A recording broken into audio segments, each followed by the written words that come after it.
Good morning. This is KELOLAND on the go with all you need to know in news and weather as you start your day. On Thursday, South Dakota Attorney General Jason Ravnsborg was sentenced for 2 misdemeanors charged to him for the driving the night he hit and killed Joe Beaver. The sentencing had been scheduled to come after a 2-day court trial, but Thursday Ravnsborg's attorney entered a no contest plea deal on his behalf. He pled no contest to driving while using a mobile electronic device and improper lane changing. The state dropped a 3rd charge of careless driving. The judge sentenced Ravnsborg to pay $1,000 in fines for the misdemeanors, over $3,000 in court fees, and some community service. Having a plea agreement where they plead to 2 and you dismiss 1 is kind of standard practice, so that was something that wasn't unexpected by our part.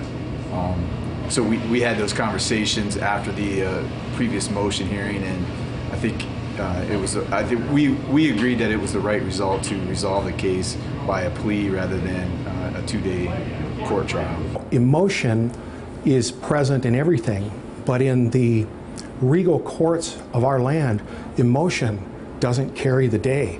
And what happened in there was a judge listening to the state making an allegation, the defendant entering a no contest plea as the law allowed, and then rendering his decision. And that's the way society needs to work.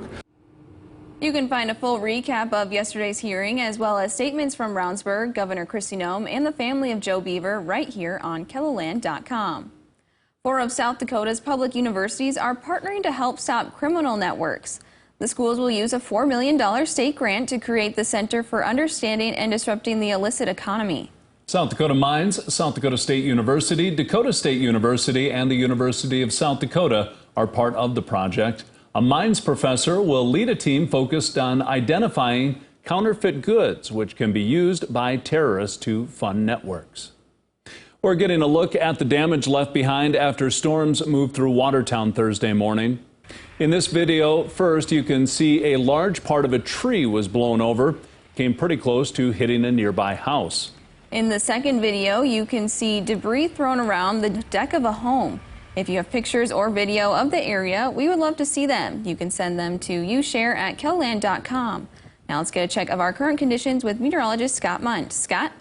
Well, good morning, everybody. We continue to follow morning showers and thunder showers across parts of eastern KELOLAND for the morning, and then we'll have a decrease in cloud cover. Sunshine will come out, and temperatures will be warm. Many locations in the 80s. We may get a couple of us close to 90. Then for tomorrow, another round of showers and thunderstorms, some which may greet us early in the morning in eastern and northeastern South Dakota. Sunday is looking dry, but next week is looking very active as the rain continues. More details on your forecast with Brian coming up. Thank you, Scott. The Sioux Falls School District is welcoming back students for the new school year. Students at Garfield Elementary got a unique welcome as they walked into school on Thursday. Augustana University athletes lined up outside and down the halls in the school to offer words of encouragement and give high fives. We're just so grateful to the Promising Futures and the community of Sioux Falls for supporting our schools.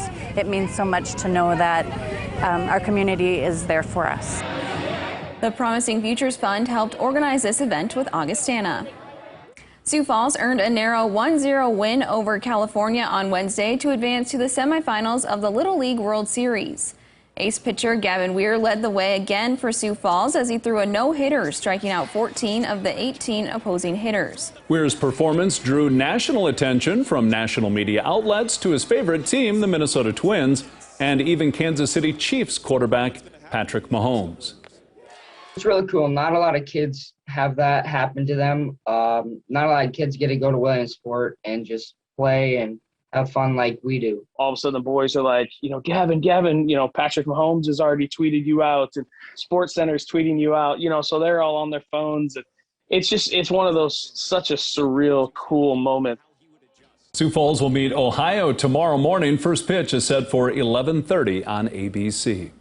You can hear more from the team on its victory and what it means for the squad by visiting this story right here on KELOLAND.com. I'm sure there's a lot of people looking forward to that game on Saturday. Saturday. Yeah, counting down the time till game time. Exactly. That's a look at some of our top stories. Now let's get one last look at your weather with meteorologist Brian Karstens. Brian? All right, as we look at weather here, as we have had a busy forecast the last 24 hours, that damage up in Watertown. We've had non-severe thunderstorms early this morning, but certainly looking at some beneficial rain. Pierre now over an inch of rain as of 7:30 this morning. Huron about an inch of rain. Aberdeen a little over an inch. Yankton's had 3/4. Sioux Falls Airport's been ticking upward. We've been watching some local thunderstorms.